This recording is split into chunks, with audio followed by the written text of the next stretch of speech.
आइए, एक स्पेस है जहां पर आपको रखनी है नजर, और वो है आपके सिरेमिक स्टॉक्स, क्योंकि हम बात कर रहे हैं तेल के दाम बढ़ रहे हैं, गैस के दाम बढ़ रहे हैं। सिरेमिक्स के लिए क्यों परेशानी की बात है जब गैस के दाम बढ़ते हैं, समझते हैं वरुण के साथ। वरुण बताएं। डेफिनेटली दीप, तो इनफैक्ट पिछले कुछ दिनों में देखा भी है कि सेरामिक स्टॉक्स जो है उनमें अच्छी खासी गिरावट हुई है। कजारिया को देख लीजिए, 26-27% के आसपास की गिरावट है।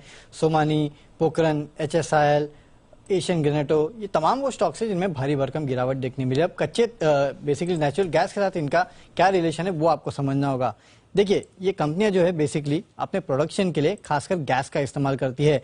आपको याद होगा कुछ समय पहले दरअसल ऑयल से कहीं ना कहीं गैस पे शिफ्ट हुए थे, या फिर बाकी जो बाकी जो फ्यूल है उससे इनको कहीं ना कहीं गैस पे शिफ्ट किया गया था। और ये पहली इंडस्ट्री थी, ये और फर्टिलाइजर, जिनमें सबसे ज्यादा गैस का इस्तेमाल होता था। लेकिन पिछले कुछ समय में अगर आप देखेंगे तो गैस की कीमतें जो है उनमें अच्छी खासी बढ़ोतरी देखने मिली है। इनफैक्ट गैस कंपनियों ने हाल ही में अगर आप देखेंगे तो गैस की कीमतों में करीब करीब 24% के आसपास की बढ़ोतरी की है। इनफैक्ट IGL ने तो आज ही CNG के दाम भी बढ़ाए हैं। लेकिन ये कंपनियां जो है, टाइल कंपनियां जो है, वो पूरी तरह से इस प्राइस हाइक को पास ऑन नहीं कर पाई है। पिछले कुछ समय में अगर आप देखेंगे तो इन कंपनियों ने प्राइस हाइक करीब करीब 6 से 8% के आसपास ली है, यानी करीब 15 से 18% के प्राइस हाइक जो है वो ये कंपनियां नहीं ले पाई है। अब उसका कारण क्या है?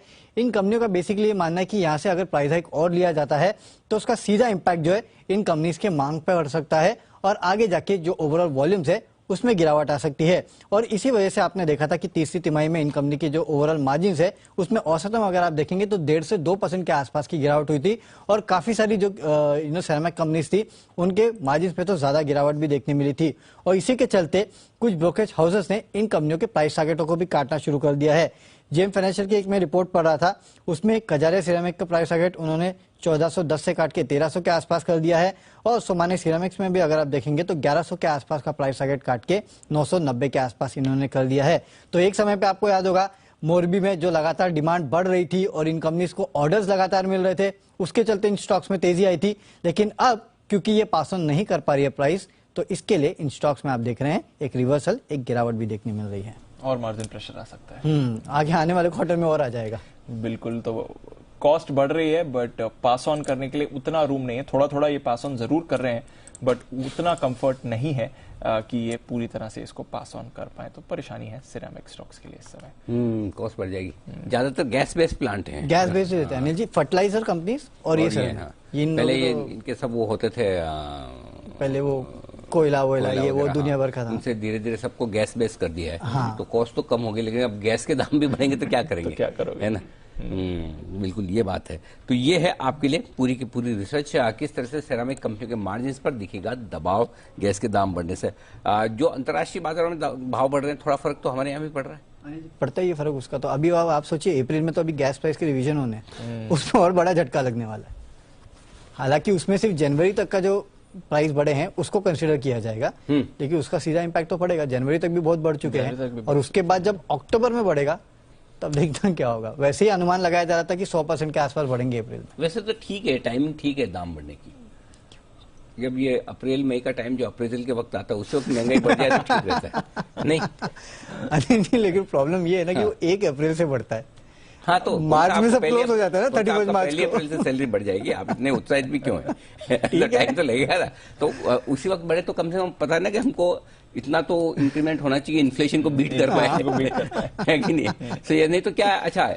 अब पता चला कि मार्च अप्रैल मई में आपके इन्फ्लेशन है 1.5% 2%, तो सैलरी उस हिसाब से बढ़ेगी। फिर पता चला अक्टूबर नवंबर में 8% हो गया था। फिर तो ये सही टाइम पे हो रहा है। अगर होना ही है तो ना हो तब तो बढ़िया है। नहीं तो नॉमिनल GDP की तरह नॉमिनल अप्रेजल भी करना चाहिए आपको। हाँ, वो इन्फ्लेशन लिंक जुड़ा के करना चाहिए। इन्फ्लेशन लिंक्ड होना चाहिए, इंडेक्सेशन वाला।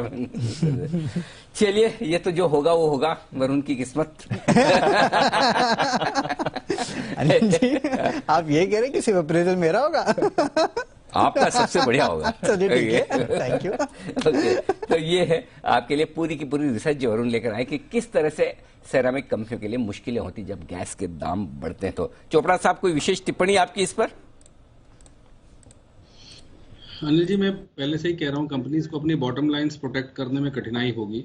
तो मुझे ऐसा लगता है लोग अपना जो जो प्लान्स हैं वो मुलतवी करेंगे, चाहे वो किसी प्रकार का कोई रिपेयर मेंटेनेंस कराना हो वो भी, या नया घर बनाना हो वो भी, थोड़े समय तक मुझे लगता है इन्फ्लेशन काफी परेशान करेगी। तो इसलिए बेहतर है कि हम लोग ऐसी कंपनीज में रहें, स्टॉक्स में रहें जो कमोडिटी रिलेटेड। अगर आप कहें तो मैं एक दो स्टॉक्स बोलना चाहूंगा जो कहीं ना कहीं एसेंशियल्स हैं। इसमें दो कंपनीज मुझे अच्छी लग रही हैं। एक तो हरिसन मलयालम जो चाय में है, तो मुझे लगता है कि चाय ऐसी चीज है जो कहीं ना कहीं एसेंशियल है। हर एक व्यक्ति सुबह उठते ही चाय पीता है, और चाहे उसका भाव 400 रुपए किलो चाहे 500 रुपए किलो, तो चाय तो चाहिए होती है। इसी प्रकार से बहुत सारे लोग जो हैं वो कॉफी भी पीते हैं। तो दूसरा स्टॉक है टाटा कॉफी। मुझे लगता है ये दोनों कमोडिटीज ही हैं और खाद्य से रिलेटेड हैं, एडिबल चीजें हैं। तो इन दोनों में अच्छी तेजी देखने को मिलेगी, और ये दोनों ही चार्ट्स पे भी अच्छे लग रहे हैं। फंडामेंटली भी मुझे लगता है दोनों बहुत स्ट्रांग कंपनीज हैं, टाटा कॉफी भी और हरिसन मलयालम भी। तो हमारी स्ट्रैटेजी यही है जो हम बार बार बोल रहे हैं कि कमोडिटीज के आसपास रहा जाए। वहां पर जो एसेंशियल्स हैं वो उसको आप नेगेट नहीं कर सकते, तो वो उसमें तेजी बनी रहेगी। पर निश्चित रूप से सिरेमिक कंपनीज की अगर आप बात करें तो अभी प्रेशर रहेगा, और सारी चीजें आपस में जुड़ी हुई हैं अनिल जी। चाहे वो जो क्रूड बढ़ने से लॉजिस्टिक्स कॉस्ट बढ़ जाती है, प्रोडक्शन कॉस्ट बढ़ जाती है, और लोगों की डिस्पोजेबल इनकम्स भी कम होती है, जैसे मैंने पहले बोला। तो डिस्पोजेबल इनकम बढ़ना बहुत इंपॉर्टेंट है, जो कि आप अभी भी बात कर रहे थे अप्रेजल्स की। तो मुझे नहीं पता किस प्रकार से कंपनीज अप्रेजल करेंगी, बट थोड़ा इफेक्ट जरूर आएगा। ट्रैवलिंग कॉस्ट बढ़ेगी, कॉस्ट ऑफ लिविंग बढ़ेगी, और हर चीज ये कहीं ना कहीं खाने पीने की चीजों में, सब्जियों में, कुछ कपड़ों में, हर जगह घुस जाती है इन्फ्लेशन, और वो बहुत परेशान करने वाली होती है। तो better to be with commodities. नहीं, चिंता सर अच्छा ही करेगी, अप्रेजल खराब क्यों करेगी आप? अच्छा चोपड़ा साहब बताइए आपकी ओपिनियन जनरली, दीप कैसा काम कर रहे हैं? दीप बहुत अच्छा काम कर रहे हैं, और आपकी एब्सेंस में भी अनिल जी मैंने देखा है कि उनकी कमिटमेंट बोलिए कोई कमी नहीं होती है। No doubt. एक चीज मैं बोलना चाहूंगा, आपका जो तजुर्बा है, आपका जो स्क्रीन प्रेजेंस है, वो आउटस्टैंडिंग है। वो मेरे को नहीं लगता कोई इस देश में कोई आप जैसा व्यक्ति है। मगर दीप पूरी मेहनत करते हैं, रिसर्च करते हैं, और आपके एब्सेंस में भी पूरी कमिटमेंट से लगे रहते हैं। तो मेरे हिसाब से तो एक अच्छे डेप्यूटी हैं आपके। मैंने तो दीप के लिए पूछा, आपने मेरा भी अप्रेजल कर डाला था। दीप ये वाली रिकॉर्डिंग जरा निकलवा के भिजवा दीजिए सही जगह पर एकदम। दोनों का काम एक साथ हो गया। अरे मुझे भी कहीं भेजनी पड़ती है तो इसमें मेरा भी काम हो गया। तो चलिए चोपड़ा साहब, धन्यवाद दीप की तारीफ करने के लिए, बहुत बहुत शुक्रिया सर। वाकई में हमारी टीम ये है कमाल पूरी हमारी टीम का, जो आप ऑन एयर है, जो हमारे सारे एक्सपर्ट्स और आप लोग हैं, और फिर हमारी जो पीछे टीम है, हम यहाँ बैठे तो हम आराम से हमारा नाम हो जाता है थोड़ा, बाकी काम करने वाले लोग सारे पीछे हैं जो जबरदस्त काम